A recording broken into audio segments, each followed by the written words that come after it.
Why did he just take off his jacket and his opponent immediately forfeit?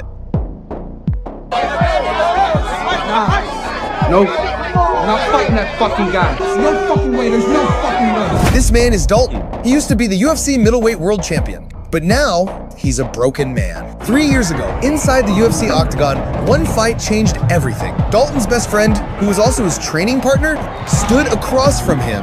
It was just a regular match. But that night, something was off with Dalton. In the 5th round, his opponent could no longer fight back. The referee was about to stop the fight, but Dalton went crazy and threw 3 more brutal punches. His friend collapsed in a pool of blood and never woke up. Dalton's championship belt was stripped. His fighting license was revoked. The entire combat sports world banned him, but more importantly, he couldn't forgive himself. Now he scrapes by in underground fighting circuits, making money just by showing up and scaring opponents into quitting. After winning that fight without throwing a single punch, he walked out of the venue.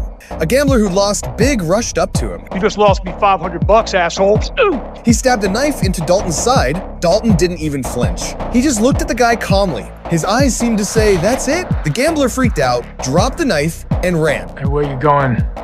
Y'all gonna take your knife?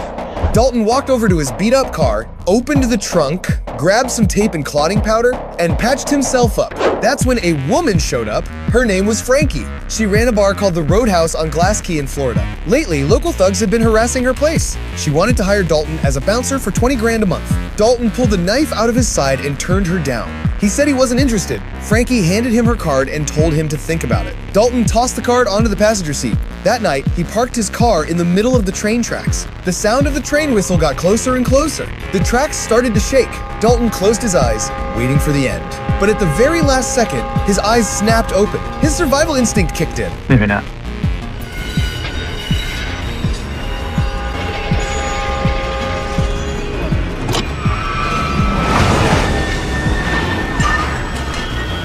If he couldn't die, then maybe it was time to start living differently.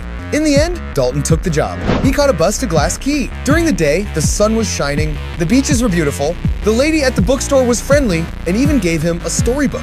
Dalton felt a warmth he hadn't felt in a long time. But he had no idea the island turned into a different place at night. Motorcycles roared in, and a gang of thugs stormed into the bar. The leader was a guy with a goatee. They smashed everything in sight and shoved anyone in their way. Bottles shattered everywhere. Frankie looked at Dalton, her eyes begging for help. Dalton slowly walked over. I'm not the Billy, right? If there's some thirsty customers waiting for you, I can handle these gents. Well, who the fuck are you, Mr. Smiley? Can I talk to you guys outside for a second?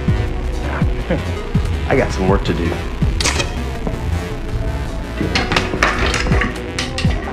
Another one.